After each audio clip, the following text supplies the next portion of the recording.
네, 더불어민주당이 코리아 디스카운트를 해소하기 위해서 지배구조를 개선하고 소액주주 권리를 확대하는 내용으로 상법 개정안을 발의했습니다. 그 핵심은 회사로 한정되어 있는 이사의 충실 의무를 주주들에게까지 확대하자는 건데요. 재계는 왜 상법 개정안에 강력히 반발하는지, 그리고 코리아 디스카운트를 해소할 수 있는 근본적인 대책은 무엇인지 이상호 한국경제인협회 경제산업본부장 모시고 얘기 들어보겠습니다. 본부장님 어서 오세요. 안녕하십니까. 네. 자, 오늘 이 민주당이 지금 주장하는 상법 개정안에 대해서 재계의 입장을 좀 들어보는 그런 시간인데, 이 상법 개정안 핵심이 뭔가 이 우리 증시가 외톨이가 돼 있다. 글로벌 증시는 다 잘 오르는데 우리만 왜 이렇게 떨어지느냐. 그래서 뭔가 좀 지배구조도 좀 개편하고 해보자는 논의 때문에 시작이 됐잖아요. 우리 증시의 이 코리아 디스카운트 현상, 근본적인 원인은 뭐라고 보십니까?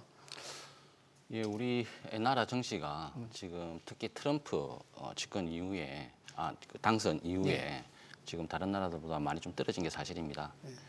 미국뿐만이 아니고 네. 뭐 중국, 그다음에 일본, 독일, 심지어 이제 지금 미중 갈등이 심화되면 중국이 많이 타격을 받을 것이라고 인식함에도 불구하고 중국 증시마저 이렇게 상승하고 있는데 네. 우리나라만 이제 왕따, 소위 네. 그 외톨이가 되고 있는 그런 전쟁하는 나라보다도 더 떨어진다고 그래요. 예, 예.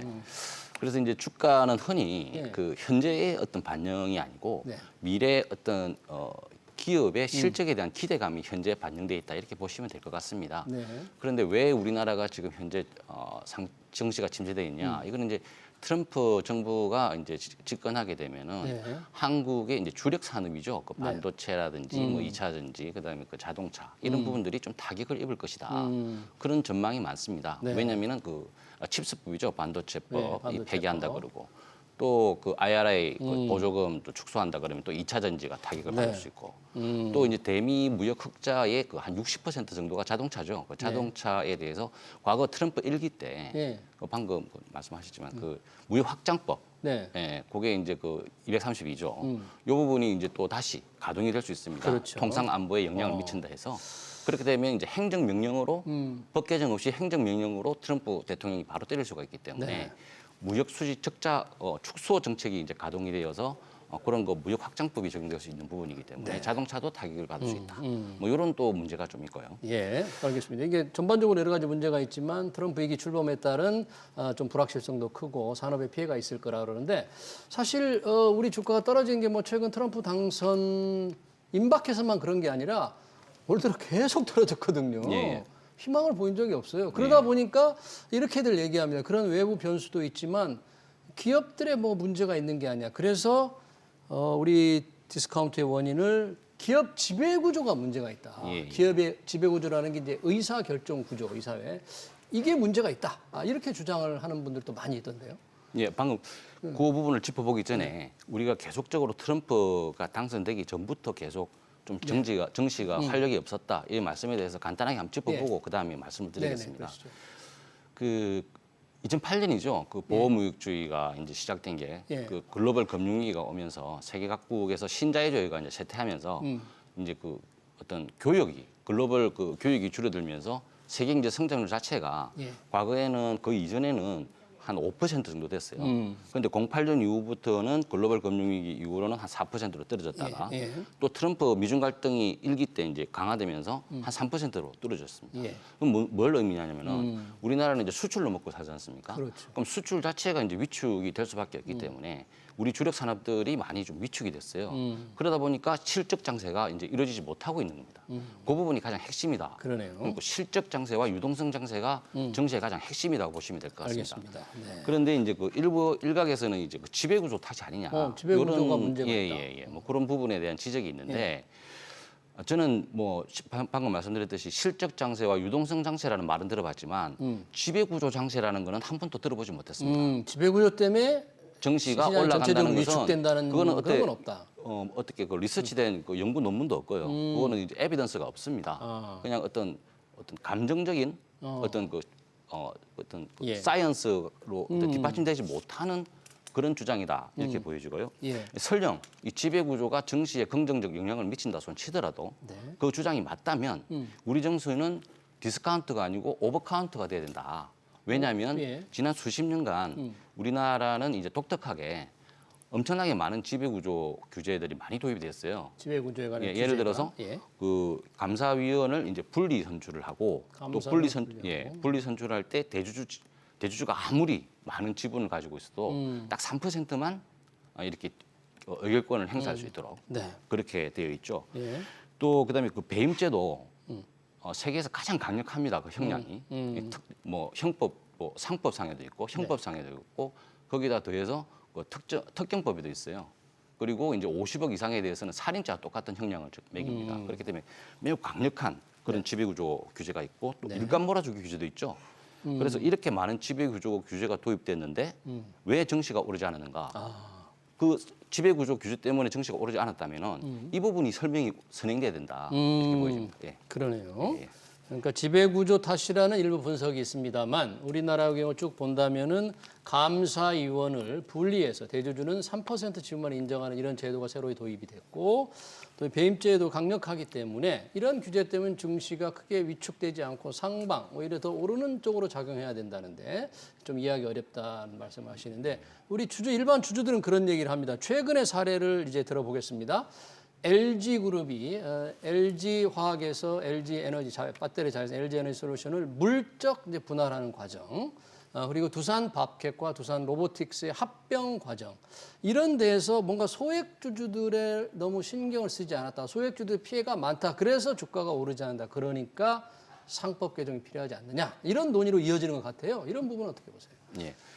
그 물적 분할이라는 것 자체가 우리나라만 있는 그런 제도가 아니고요. 예. 세계 주요국에서 많은 기업들이 어떤 사업의 어떤 그 육성과 어떤 그 전문화를 위해서 많이 활용하는 수단이고요. 예. 또 그게 또 필요할 때가 상당히 좀 많습니다. 그리고 고용 창출과 투자 확대에 상당히 좀 기여하는 부분도 있고요. 예.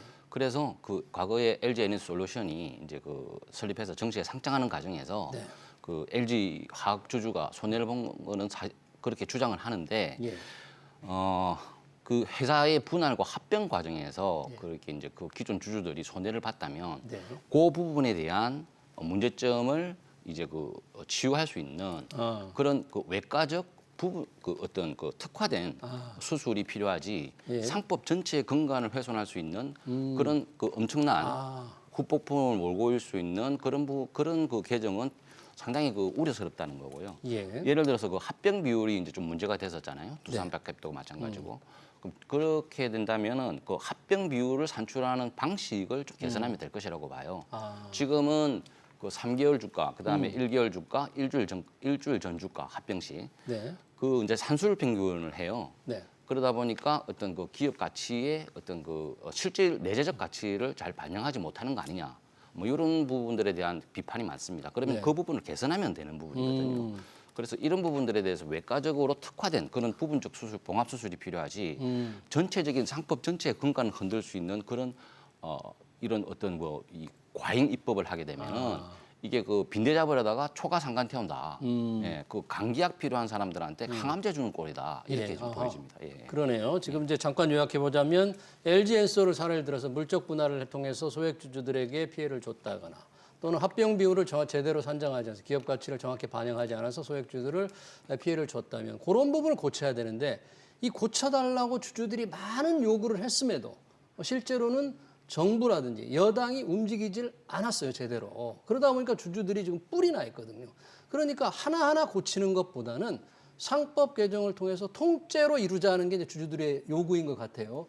그 중에서 핵심이 이사의 충실 의무를 회사에서 주주로 바꾸자는 겁니다. 이게 지금 민주당이 상법 개정안 발의한 내용, 여러 가지 내용 중에서 가장 핵심적인 내용인데 이 부분에 이제 제게 반대가 많은 것 같아요. 이사의 충실 의무 확대는 무엇인데 왜 이게 문제가 되는 겁니까?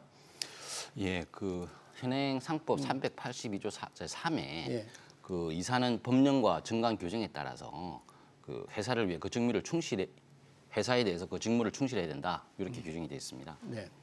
그 언뜻 보면 여기에 주주를 포함하는 것이 뭐가 문제냐? 예.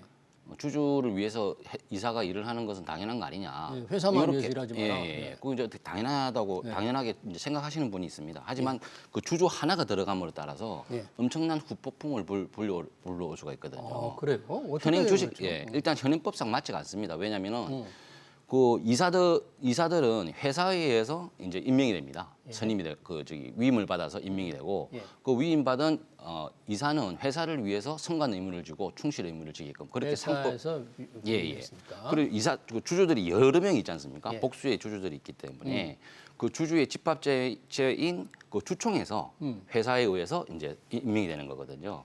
그렇기 때문에 그 기준에 따라서 많은 법령과 그다음에 그 판례들이 형성돼 왔습니다. 학설과. 그렇기 때문에 이 부분을 다시 흔들어 버리면 이때까지의 있었던 어떤 상법 체계라든지 그런 부분들이 다 와해가 될 수 있는 그런 부분입니다. 그렇기 때문에 그런 문제가 하나 있고요. 예. 그다음에 두 번째 현실적으로 보게 되면은 예. 그 이사들이 다양하게 있지 않습니까? 그 주주들이. 주주들이. 그렇죠. 주주들이 다양한 주주들이 뭐 있지 소액 않습니까? 주주도 있고 예, 뭐 그다음에 기관 투자가 있고 뭐 그런 거죠. 그렇습니다. 다른 주주. 소액 주주들도 장기 투자자들이 있고 그렇죠. 또 그다음에 단기 투자자들이 있지 않습니까? 그 각각 지향하는 바가 좀 다릅니다. 예를 생각이 들어서 좀 다른 거죠. 예. 소액 그러니까 그 단기 투자자들은 빨리 그 주가가 올라가는 것을 원할 거고. 그렇죠. 예. 장기 투자자는 안정적으로 배당 수익도 받고 또 장기적으로 성장하는 걸 원할 수도 있고. 다 다릅니다. 예. 그리고 기관 투자가들은 보유 지분이 많기 때문에 한꺼번에 팔 수가 없어요. 그런데 배당 수익을 상당히 좀 많이 받기를 원합니다. 각각 다 다릅니다. 그 주주들의 이해가 다 다르다. 그렇습니다. 그리고 기업들이 안정적으로 어떤 리스크 지지 않고 안정적으로 기관 투자자들 같은 경우에는 배당에 좀 더 신경을 쓰지 뭐 신사업 그거라든지 이런 부분들에 대해서는 리스크가 있는 부분들에 대해서는 조금 이 리스크 해지 경향을 좀 보이는 게 사실입니다. 그렇기 때문에 모든 이해관계를 그 주주들의 이해관계를 맞추기가 상당히 어렵습니다. 예. 그래서 그거를 안 맞추지 않으면 그 주주들이 그 배임죄나 그다음에 손해배상 청구 소송을 이사들한테 제기를 합니다. 그리고 우리나라 현행 그 이사회 구성이 예. 과반이 현행법상 상법상 예. 그 반 이상이 그 사회이사로 구성이 되어 있어요. 그렇죠. 그런데 사회이사들은 이제 그 소제기를 당하게 되면 상당히 위축될 수밖에 없어요. 왜냐하면 보호 수준이 사내이사보다 좀 약하기 때문에 그렇기 때문에 이사회의 정상적인 그 활동을 할 수가 없습니다. 네. 특히 그 행동주의 펀드들은 예. 최고의 법지식 전문가들이거든요. 행동주의 펀드. 예. 기소 요건을 확실히 갖추고 들어오기 때문에 예. 소를 제기하기 때문에 이사들이 상당히 좀 위축될 수밖에 없습니다. 그래서 안정적인 어떤 경영 활동을 수행할 수가 없는 구조가 되는 겁니다. 왜냐하면 그 행동주의 펀드도 지분을 가지면 주주가 되기 때문에 그러니까 주주들의 구성이 워낙 다양하기 때문에 그렇습니다. 개인 예, 투자자 있고 기관 투자가 있고 헤지 펀드도 있고 뭐 이해관계가 다 다른데 어떻게 이사들이 어느 주주의 입맛을 맞추느냐. 그래서 이사의 충실 의무를 회사가 아니라 주주까지 확대할 경우에는 주주들의 어떤 소송 같은 게 상당히 많아질 수 있고 경영권이 좀 위축된다 그러는데 그중에서 행동주의 펀드를 얘기했잖아요. 예. 실제 행동주의 펀드들이 그렇게 어떤 개입해서 부작용을 낸 사례들이 좀 많이 있습니까? 상당히 많습니다. 일단 저희들이 실정 분석을 했는데 일단 그 행동주의 펀드들이 이제 경영 공격을 하게 되면은 그 오히려 기업들한테 긍정적 영향을 미치는 거 아니냐 네. 이렇게 인식하시는 분들이 많아요. 네. 하지만 그 우리나라가 아니고 예. 미국 증시에 상장된 그 시가총액 10억 달러 이상 기업들입니다. 한 예. 970개사를 분석했는데 예. 행동주의 펀드 공격에 성공한 기업들을 분석해 보니까 기업 가치가 일시적으로 좀 오릅니다. 맨 처음에는. 왜냐하면 배당 확대를 요구하고 예. 자사주 매입 및 소각을 요구하고 하다 보니까 일시적으로 오르죠. 하지만 4년이 지난 시점부터는 오히려 기업 가치가 그 전보다 훨씬 많이 떨어집니다. 왜냐하면은 이 기업들이 시설 투자나 연구개발 투자를 해야 될 돈을 배당하고 자사주 매입 소각하고 하다 보니까 장기적인 성장 담보가 안 되기 때문에 투자도 8.4% 감소하는 건 나타났고요. 네. 고용은 5.6% 감소하는 건 나타났습니다. 그 실정 분석 결과는 이렇고 예. 또 사례적으로도 상당히 많습니다. 그래요. 그 네. 싱가포르계 행동주의 펀드인 플래시라이트 캐피탈 파트너스라는 게 플래시라이트 캐피탈. 예. 있는데 이분들은 그 KTNG 본인들의 대표이사를 KTNG 사회이사로 이제 해달라. 또 그 자회사인 인상공사 대표이사로 앉혀달라. 네. 뭐 이런 무리한 요구를 하고 있고요.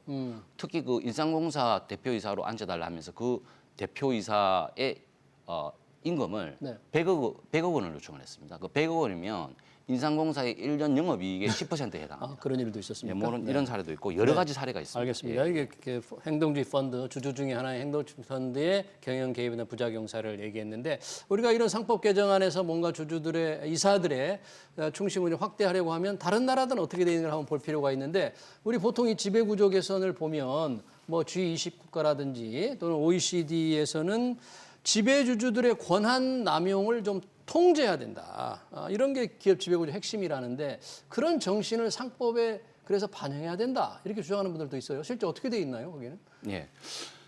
지난 수십 년간 우리는 특히나 그 오너가 이제 좀 그 지배하는 그런 그 그룹들이 많기 때문에 예. 어떤 나라보다 상법상 권한 남용 규제가 많이 도입이 되었습니다 이미. 앞서 말씀드린 어떤 그 감사위원 분리 선임이라든지 3% 의결권 제한이라든지 이거는 예. 우리나라만 있습니다.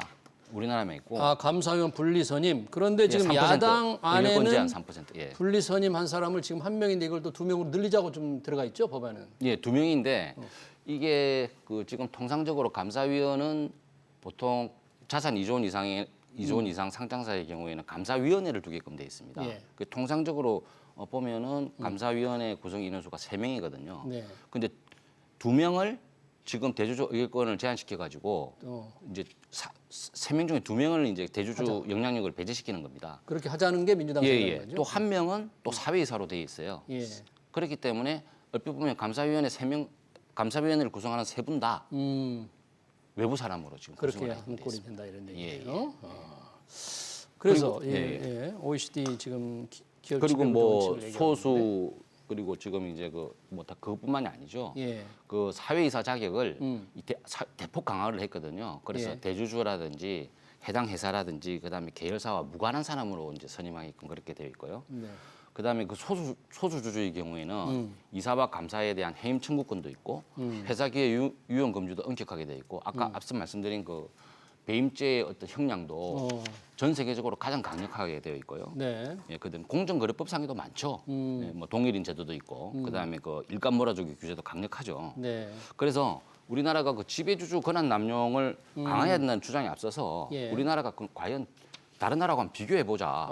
이게 우리나라가 약한가? 약하냐? 그런데 우리 비교해 보면 그렇지 않습니다. 네. 그걸 한번 비교를 해보고 그런 주장을 해야 설득력이 있지 않느냐 네. 그렇게 생각을 합니다. 그러네요. 지금 우리 사회이사를 이제 좀 뭔가 더 독립성을 높이자는 건데 뭐 독립성이 많이 됐다고는 하지만 또 사회이사 실제 선임하는 과정을 보면 지배주주나 대주주분들과 가까운 분들이 많이 선임된다는 비판도 좀 있습니다.